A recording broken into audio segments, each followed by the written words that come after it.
Hey Bullets YouTube channel. Hurry up, now tell us why you're here. Tony Gasworth will start at pole position with Juan Pablo Montoya, who's outside. Row 2 has Denny Carlin and Jeff Gorvette, two-time Piston Cup champion, who's outside. Row 3 has the current champion, Lightning McQueen, and Ryan Newcar, the Rocket, who's outside.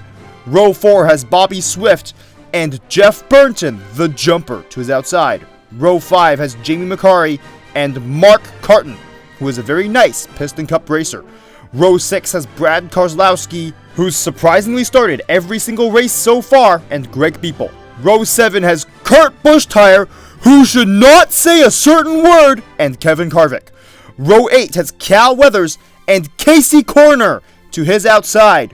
Row 9 has Joey Lagirno, don't wreck other cars, and David Redcart, who's outside. Row 10 has two green cars, Brick Yardley and Dale Earnhardt Jr. Row 11 has Kyle Buschtire and Brick Hicks, who's actually nice. Row 12 has Jimmy Cables and David Rudikar. We never know how good David Rudikar does. Row 13 has Rush Racing teammates Carl Edwards and Matt Karzith. Row 14 has Phil Tankson and Martin Karks Jr. I wonder who will be higher in points when the race finishes. Row 15 has Elliot Draftler and Rex Revler. Hopefully they don't crash. Row 16 has Speedy Comet and Chip Gearings, who are both underperforming expectations. Row 17 has T.G. Castlenut and Ricard Smith. Row 18 has Reb Meeker and Todd Marcus, who both missed a race this season. Row 19 has Mike Yankee Jr. and Morey Clutchburn, who are underperforming expectations. Row 20 has Ernie Gearson, who's been racing since all the way back in 1973, and Clint Bokar.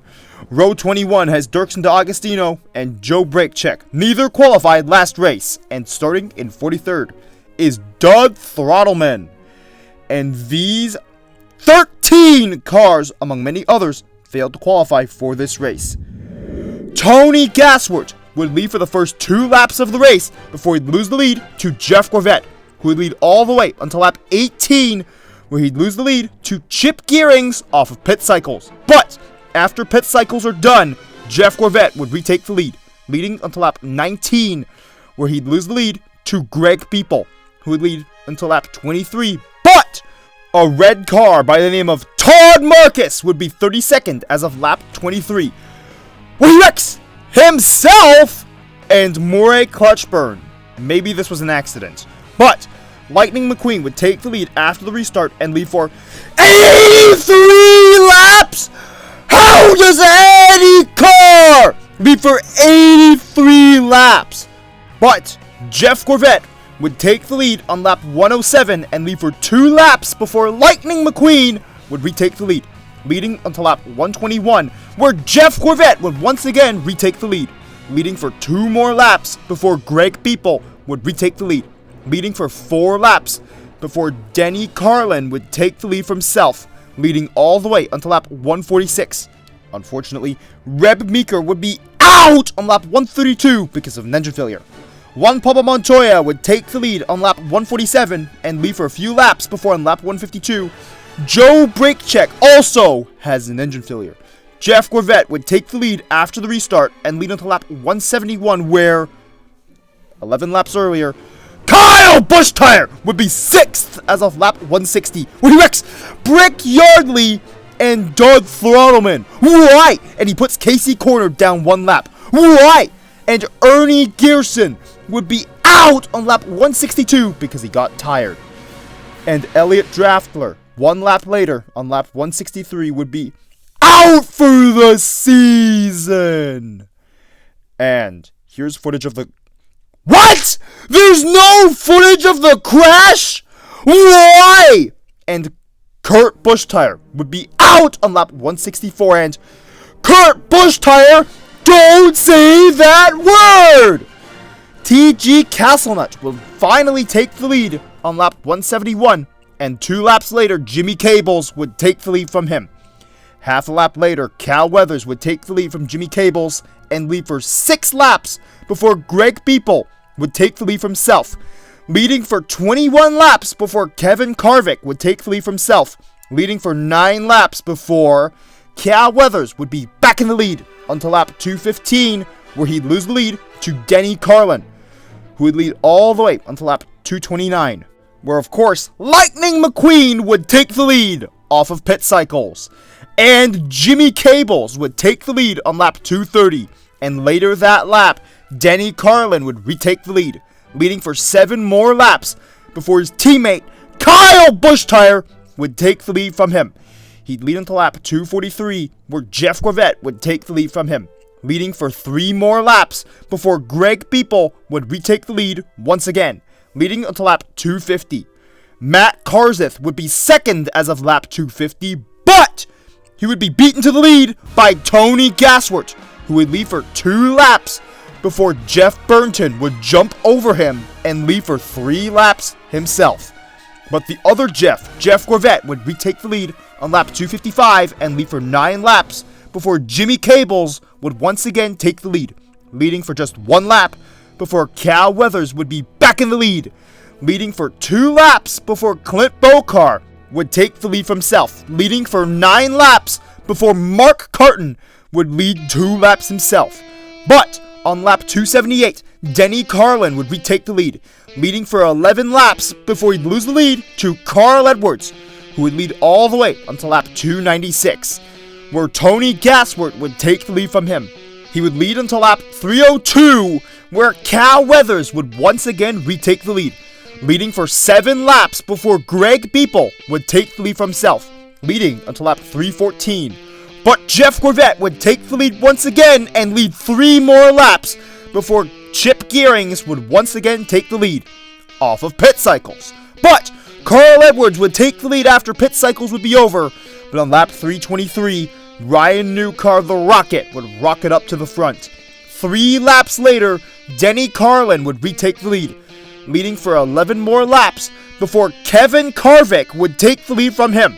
He'd lead until lap 341 before, of course, Denny Carlin would retake the lead. He'd lead for 4 more laps before Jimmy Cables would take the lead from him. He'd lead all the way until lap 348, but T.G. Castlenut would take the lead for a single lap before Denny Carlin would take the lead back, leading all the way until lap 371, but on lap 355, Casey Corner would get back on the lead lap, and Speedy Comet would wreck Dirksen D'Agostino and himself on lap 371. I don't know why, probably an accident. But Tony Gasworth would take the lead after the restart and lead until lap 379, where Greg Beeple would take the lead and lead the final 21 laps to win the 2010 Fay 400. Tony Gasworth would finish second this race, Carl Edwards third, Denny Carlin fourth, and Kevin Carvick rounding out the top 5. And here is the top 20 of the race, with Jeff Gorvette, Mark Carton, Jeff Burnton the Jumper, Martin Carrix Jr., and Lightning McQueen rounding out the top 10, with T.G. Castlenut and Chip Gearings somehow not DNFing and finishing right behind the top 10. How? And Bobby Swift would be the car that finishes 20th, right ahead of Casey Corner in 21st. Kyle Bushtire finishes 25th this race, below the top 20. And Mike Yankee Jr. would be the last car to finish on the lead lap, finishing 32nd this race. And he was on the verge of being lapped on the final lap. And here is the top 20 in points, where the statuses are back, and Lightning McQueen is still leading by over 600 points.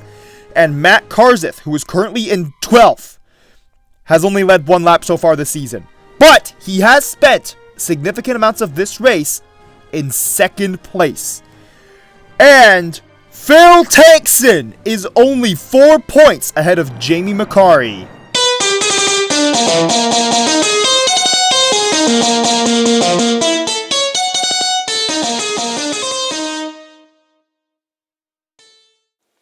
Remember to press the notifications button, which goes ring, ring, ring after you press it. And lightning strikes back, and that's as if you subscribed, of course. And thank you for watching this entire video. Once again, I must talk about the Bush-Tire brothers. Kurt, don't say that word! And Kyle, don't wreck other cars! And since it's the Advent calendar now, the 27th race of the 2010 Piston Cup season should be coming out tomorrow. If not tomorrow, then the day after that. Because tomorrow would have an easier to make video if that race is not done in time. Something that has taken up too much time is the 2022 Russian invasion of Ukraine, which has lasted for over 9 months now. The Ukrainian people are tired of war, as they have been for the entire conflict, and just want to live in peace and have freedom. But even if they do get that, power plants in Ukraine have been attacked by Russian missiles, which provide electricity. Now, many Ukrainians are stuck in the cold without power. How are they supposed to have good lives if they cannot access power? And do you know who is responsible for this loss in power? The tyrant and bully Vladimir Putin.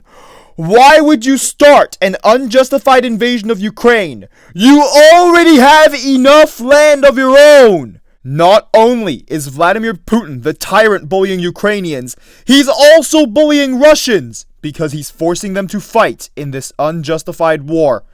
And we at the #GayBolts YouTube channel will continue to stand with Ukraine. Slava Ukrainie! Heroям слава! Нехай світ дарує Україні перемога!